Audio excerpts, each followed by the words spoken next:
la rétrospective de la semaine.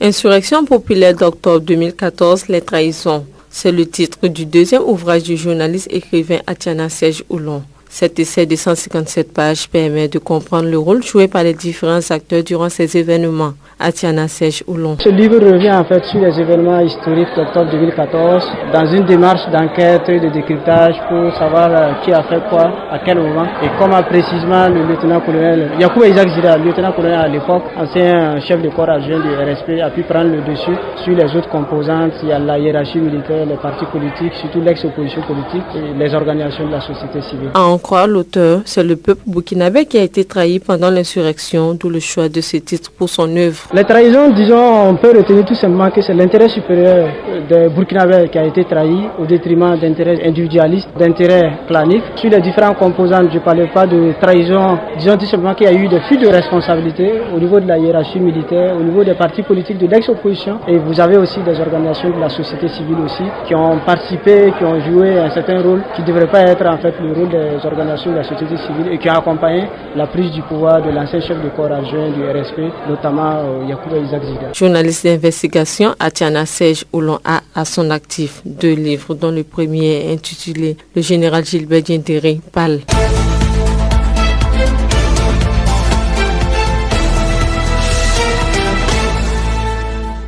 Malgré les engagements pris par le gouvernement, la plupart des formations sanitaires et vétérinaires ne disposent pas du minimum pour accomplir leur mission, selon le syndicat des travailleurs de la santé humaine et animale SINCHA. Au cours de cette conférence de presse, le secrétaire général du dit syndicat a signifié qu'un système de santé de qualité ne saurait se limiter à la construction de quelques infrastructures sans équipement adéquat et de personnel requis ou l'envoi de quelques équipements dans certaines formations sanitaires. À titre illustratif, Pissiamba Ouedraogo a déploré la fermeture du bloc opératoire du service de chirurgie viscérale du centre hospitalier universitaire Yalgado Ouedraogo depuis 1 an. Il en est de même des ruptures quasi permanentes de médicaments et autres matériels de travail qui affectent la mise en œuvre des mesures de gratuité pour les femmes enceintes et les enfants de moins de 5 ans. Les animateurs de la conférence de presse ont par ailleurs noté que les travailleurs et les populations doivent faire face à toutes ces défaillances du système sanitaire dans ce contexte marqué selon eux par une offensive méthodique du pouvoir contre les libertés et les droits sociaux des travailleurs et des populations. Pour le syndicat, le dialogue prôné par le pouvoir est une poudre aux yeux pour mieux bafouer les droits les plus élémentaires des travailleurs. C'est pourquoi Pissiamba Ouedraogo et ses camarades ont expliqué qu'ils n'entendent pas accéder à la demande du président du Faso d'observer une trêve sociale. Une trêve qu'ils estiment avoir déjà observée suite aux négociations avec le gouvernement. Pas question donc pour eux d'observer une seconde trêve, la première n'ayant rien apporté de concret aux travailleurs. Pissiamba Ouedraogo poursuit en indiquant que malgré la disposition du SINCHA au dialogue, le gouvernement pour l'essentiel a cherché et cherche toujours à gagner du temps en déniant ses engagements, si bien que pour lui, le dialogue social n'est qu'un slogan conjoncturel. Les conférenciers terminent en indiquant que les travailleurs de la santé humaine et animale ont suffisamment patienté et ne manqueront pas de prendre leurs responsabilités.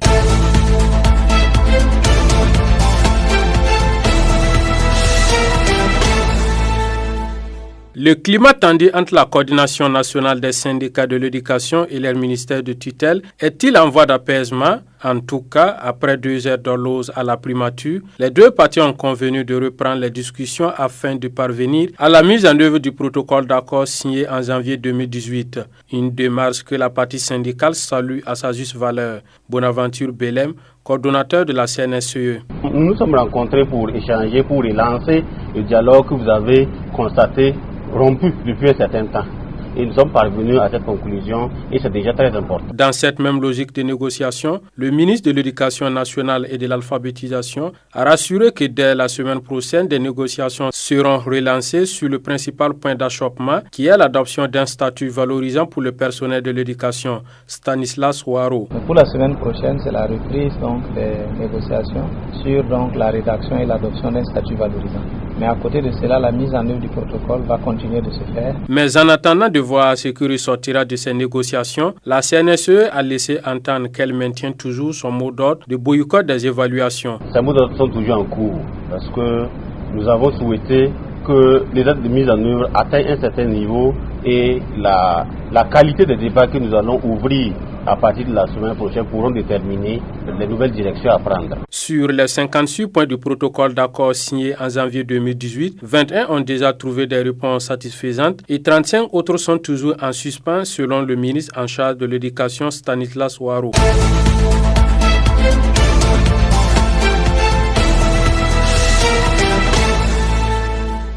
Les événements du 3 janvier 1966 sont consécutifs à des mesures antipopulaires prises par le pouvoir de Maurice Yamego selon le secrétaire général du syndicat national des agents des impôts et des domaines SNAID, ce qui lui fait dire qu'il existe des similitudes entre la loi de finances de 1966 et celle de 2019, avec notamment une remise en cause des acquis démocratiques et sociaux des populations. Nongo Grégoire Traoré. L'adoption de cette loi de finances s'inspire des mêmes méthodes, notamment par des projets qui consistent à l'augmentation des taxes d'abord, qui vont peser sur le pouvoir d'achat des travailleurs. Vous avez le retour de la taxe de développement communal. Vous avez également dans cette loi-là l'augmentation de certains impôts, c'est-à-dire que les taxes sur les thés, les taxes sur les boissons, qui touchent énormément au pouvoir d'achat des populations. Hormis la loi de finances, dans le même contexte, d'autres lois très graves encore sur lesquelles le gouvernement s'appuie, notamment la criminalisation de l'insurrection populaire, notamment par la répression des travailleurs dans la lutte. Pour le leader syndical, les mêmes causes produisant les mêmes effets, une situation similaire n'est pas à exclure. C'est pourquoi il invite le pouvoir à tirer les leçons qui s'imposent. Nous disons que les autorités doivent pouvoir tirer les leçons des événements passés. Il y a eu 66, il y a eu également 2014, il y a eu 2015, la résistance au POUF. Donc nous avons tiré les leçons en disant qu'à chaque fois que les libertés démocratiques et syndicales ont toujours été bafouées, le mouvement syndical a toujours su trouver la réponse appropriée par différentes formes d'organisation pour se faire entendre. Je pense que c'est la leçon fondamentale que nos dirigeants doivent pouvoir retenir et que ce n'est pas la répression qui peut résoudre les problèmes. Sur la trêve sociale demandée par le président du Faso lors de son discours de Nouvel An, Nongo Grégoire Traoré oppose un refus, indiquant que la trêve sociale ne se décrète pas.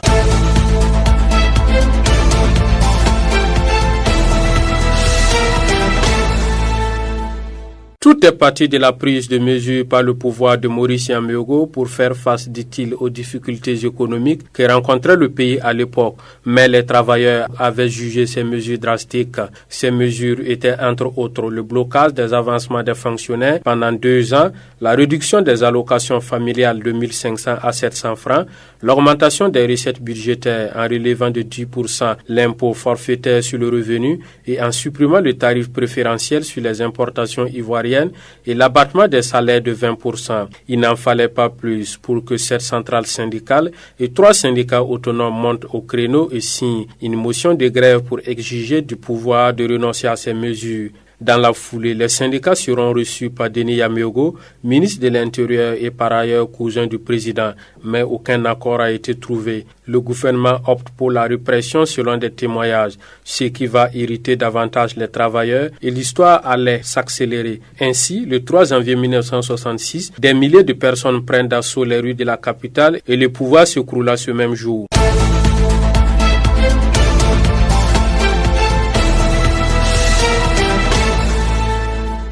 « 53 ans après, les dirigeants de notre pays n'ont pas appris de leçons foi du leader syndical Bassolma Bazié.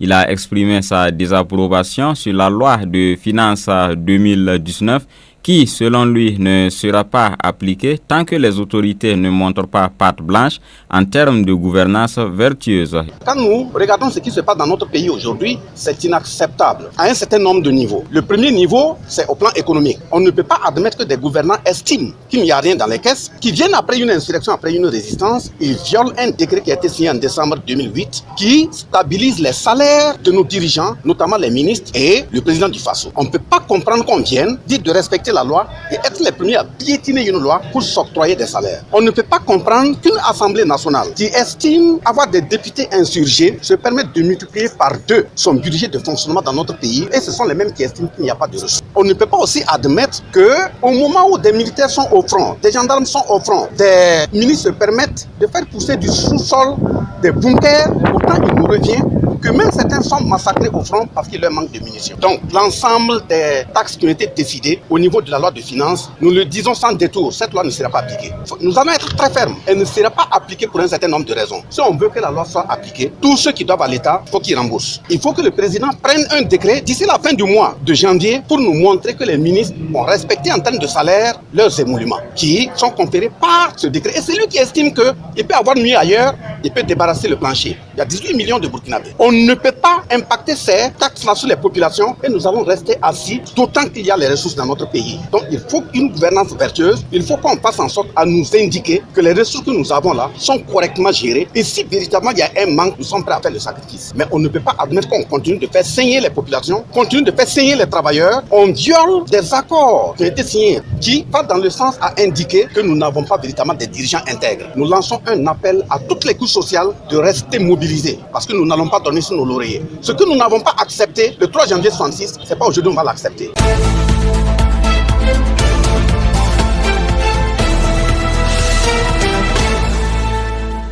Dans son adresse à la nation à l'occasion du Nouvel An 2019, le président Roch Kaboré a de nouveau invité les partenaires sociaux que sont les organisations syndicales à une trêve sociale. Un an auparavant, il notifiait que l'année 2017 a été marquée par une certaine agitation sur le front social. Bien avant, en octobre 2016, face à la grogne sociale qui ne faisait que s'amplifier, le chef de l'État avait, à l'occasion de l'an 2 de l'insurrection populaire, déclaré qu'il n'était pas possible de prétendre, en moins d'un an de son accession au pouvoir, de trouver des solutions acceptables et durables aux revendications. Il avait alors lancé un appel solennel à la retenue sur le front social. Outre le président Kaboré, c'est son premier ministre Paul Kaba Thieba qui a aussi appelé les syndicats en février 2017 à observer une trêve sociale. Du président au gouvernement, que valent ces appels à l'endroit du monde syndical face aux actes que posent ces mêmes autorités? On se souviendra qu'avant que ces dernières ne s'installent au pouvoir, des revendications sociales attendaient des réponses. La coalition contre la vie chère CCVC avait d'ailleurs prévenu tous les candidats à l'élection présidentielle de 2015 en ces termes, je cite, « Si les préoccupations ne sont pas satisfaites, aucun pouvoir ne bénéficiera de quelque sursis que ce soit. » Fin de citation. Malgré le fait que les autorités actuelles aient été averties, elles ont opté de rendre encore plus difficile la situation à travers des raccourcis, dialogue de sourds, manœuvres et campagnes de diabolisation contre les syndicats, intimidation et répression systématique des travailleurs en lutte, remise en cause des acquis, le tout couronné par le non-respect des engagements pris. En 2008, par le fait des affirmations faites ou des actions posées par les autorités, le climat social s'est davantage détérioré. Tenue d'une conférence dite de mise à plat du système de rémunération des agents publics de l'État. Sit-in des travailleurs déclarés illégaux. Déclaration faisant croire que plus de 50% du budget de l'État est destiné au salaire des fonctionnaires. Pire, ces derniers, s'ils n'ont pas été assimilés aux terroristes par les gouvernants, ils sont vus comme des manipulés. Comme cela n'avait pas suffi, en dépit du renchérissement du coût de la vie, les autorités décident de l'augmentation subite du prix des hydrocarbures et passent au recouvrement forcé à la source de la taxe de résidence en toute illégalité. Pendant ce temps, c'est au vu et au su de tous que des membres du gouvernement sont rémunérés en violation du décret numéro 891 de 2008 en vigueur réglementant leurs revenus. Et pourtant, dans son discours d'investiture, le président Kaboré déclarait ceci, je cite, « L'incivisme, la remise en cause de l'autorité de l'État et d'une manière générale le non-respect de la loi par les citoyens et les personnes morales doivent cesser immédiatement. » Fin de citation. Somme toute, le président et son gouvernement savent depuis belle lurette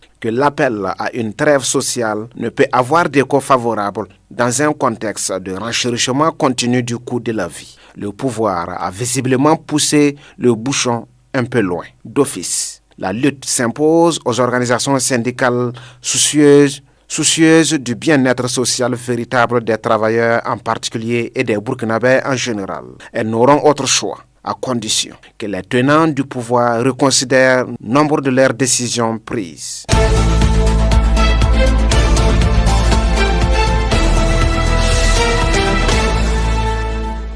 Ce sont 21 coups de canon dans la baie de la Havane qui ont marqué le lancement des activités entrant dans le cadre du 60e anniversaire de la révolution cubaine mardi minuit. À cette occasion, ce sont des concerts et bals qui sont organisés dans toute l'île. Au cours de ces festivités, Raúl Castro a prononcé un discours dans le cimetière où est enterré son frère Fidel Castro, leader de la révolution cubaine décédé fin 2016. L'ancien président cubain qui a dirigé le pays en 2008 et 2018 n'a pas été tendre avec les États-Unis. À nouveau, le gouvernement des États-Unis semble prendre le chemin de la confrontation avec Cuba et présenter notre pays pacifique et solidaire comme une menace pour la région, a-t-il déclaré. Pourtant, Washington et la Havane avaient entamé en décembre 2015 un rapprochement rétablissant leurs relations diplomatiques après des décennies d'hostilité. C'est l'arrivée de Donald Trump au pouvoir début 2017 qui a mis un terme à cette réconciliation. Tout en maintenant l'embargo économique imposé depuis 1962, l'actuel locataire de la Maison Blanche accuse Cuba de faire partie avec le Venezuela et le Nicaragua d'une troïka de la tyrannie. Raúl Castro a déploré la volonté des États-Unis de rendre Cuba coupable de tous les maux de la région avant d'indiquer que Cuba reste disposé à cohabiter de manière civilisée malgré les différences dans une relation de paix, de respect et de bénéfices mutuels avec les États-Unis. Les présidents vénézuéliens Nicolás Maduro, bolivien Evo Morales et nicaraguayen Daniel Ortega ont envoyé des messages de félicitations à Cuba. C'est ainsi que Nicolás Maduro a loué 60 ans d'indépendance, de courage et de dignité. Les autorités cubaines soumettent à référendum le 24 février prochain une nouvelle constitution qui reconnaît la propriété privée, le marché et l'investissement étranger sans renoncer à l'objectif d'une société communiste née au Parti communiste cubain comme parti unique.